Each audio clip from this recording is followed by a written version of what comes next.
আমার প্রিয় ছাত্রছাত্রীরা, আশা করি তোমরা সবাই ভালো আছো।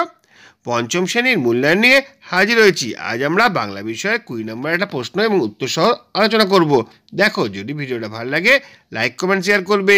চ্যানেলে যদি নতুন থাকো চ্যানেলটা সাবস্ক্রাইব করে পাশে থাকা বেল আইকনটা বাজিয়ে দেবে, যাতে আমার তৈরি পরবর্তী ভিডিওগুলো সবার আগে তোমার কাছে পৌঁছায়। চলো আজকে পড়াটা শুরু করছি। দেখো, প্রথম প্রশ্ন, সঠিক উত্তরটি নির্বাচন করো, যে কোনো চারটি। প্রথম প্রশ্ন হচ্ছে, গল্প বুড়ো কবিতাটির লেখক কে? সুনির্মল বসু, সত্যেন্দ্র দত্ত না রবীন্দ্রনাথ ঠাকুর? সঠিক উত্তর হচ্ছে সুনির্মল বসু। গল্প বুড়ো কবিতায় কোন দিক থেকে হাওয়া বইছে? পূর্ব দিক থেকে, উত্তর দিক থেকে না দক্ষিণ দিক থেকে? সঠিক উত্তর হচ্ছে উত্তর দিক থেকে। পরের কোশ্চেন হচ্ছে, উত্তরে বলা হয়েছে কাকে? কবিকে, শিশুকে না গল্প বুড়োকে? সঠিক উত্তর গল্প বুড়োকে।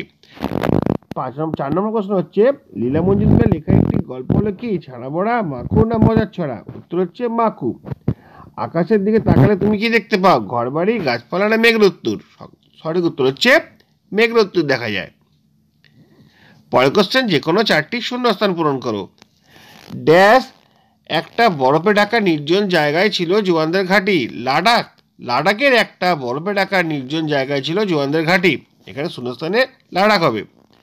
জোয়ানদের ড্যাশ রাখার খালি জায়গা ছিল। জোয়ানদের মুরগি রাখার একটা খালি জায়গা ছিল।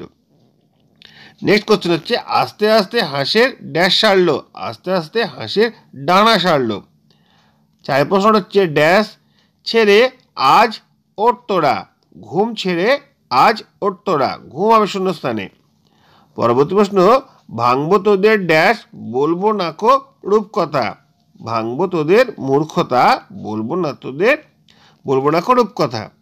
ঠিক আছে, এরপরে দেখো, যে কোনো চারটি প্রশ্নের উত্তর দাও। 4 × 2 = 8। প্রথম প্রশ্ন, গল্প বুড়োর ঝোলায়, গল্প বুড়োর ঝোলায় কি কি ধরনের গল্প আছে?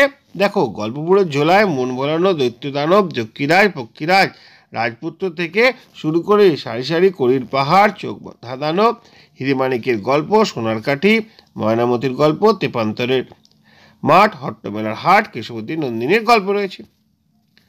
গল্প হচ্ছেন, গল্প বুড়ো কাদের, তার গল্প শোনাবে না। গল্প বুড়ো বলেছে, যারা শীতকালের ভোরে তার ডাক শুনে ঘুম থেকে দ্রুত উঠে তার কাছে আসবে না, রূপকথার গল্প শুনতে আসবে না, তারা সব মূর্খ এবং শত্রু। তাদের কিন্তু গল্প বুড়ো গল্প শোনাবে না। পরের কোশ্চেন দেখে নেব, জোয়ানরা কি কাজ করে? দেখো, সঠিক উত্তর হচ্ছে বিদেশি শত্রুর হাত থেকে দেশকে রক্ষা করা এবং সন্ত্রাসবাদীদের হাত থেকে সাধারণ মানুষকে রক্ষা করাই হলো জওয়ানদের কাজ। এছাড়াও দেশের যে কোনো রকম দুর্যোগ এবং বিপর্যয়ের মোকাবিলায় জওয়ানরা সবসময় তৎপর থাকেন। 4 প্রশ্ন, বুনো হাঁসরা জওয়ানদের তাঁবুতে কি খেত? বুনো হাঁসরা জওয়ানদের তাঁবুতে টিনের মাছ, তরকারি, ভুট্টা, ভাত এবং ফলের কুচি খেত। হাঁসেরা আবার কখন কোথায় ফিরে গেল? হাঁসেরা সারাটা শীতকাল গরম দেশে কাটিয়ে শীতের শেষে আবার দক্ষিণ থেকে উত্তরে নিজেদের দেশে ফিরে গেল। এরপরে কি রয়েছে, যে কোনো দুটি প্রশ্নের উত্তর দাও। দেখো, এখানে রয়েছে পক্ষীরাজের মতো ক হসন্ত যুক্ত মূর্ধন্য সমান কয় মূর্ধন্য সহায় রয়েছে এমন 5টি শব্দ তৈরি করো। যেমন উত্তর হবে যক্ষীরাজ, অক্ষুণ্ণ পরীক্ষা, অক্ষর, ক্ষীর। তারপরে কোশ্চেনটা রয়েছে, দেখো কি আছে, বিশেষ্য ও বিশেষণ আলাদা করো।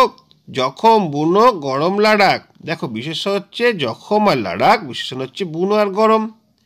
ক্রিয়াপদটি চিহ্নিত করো। একটা কোশ্চেন রয়েছে, নিরাপদে তাদের শীত কাটে। এখানে কাটে হচ্ছে ক্রিয়াপদ। এবং দ্বিতীয় কোশ্চেন রয়েছে, বইছে হাওয়া উত্তরে। এখানে বইছেটা হচ্ছে ক্রিয়াপদ। দেখো, এইভাবে একটা 20 নম্বরের প্রশ্ন তোমাদের সামনে হাজির করলাম। আশা করি তোমাদের অনেক কাজে আসবে। যদি ভিডিওটা ভালো লাগে লাইক কমেন্ট শেয়ার করবে। চ্যানেল যদি নতুন থাকো চ্যানেলটা সাবস্ক্রাইব করে পাশে থাকা বেল আইকনটা বাজিয়ে দেবে, যাতে আমার তৈরি পরবর্তী ভিডিওগুলো সবার আগে তোমার কাছে পৌঁছায়। তোমরা প্রত্যেকে ভালো থাকবে।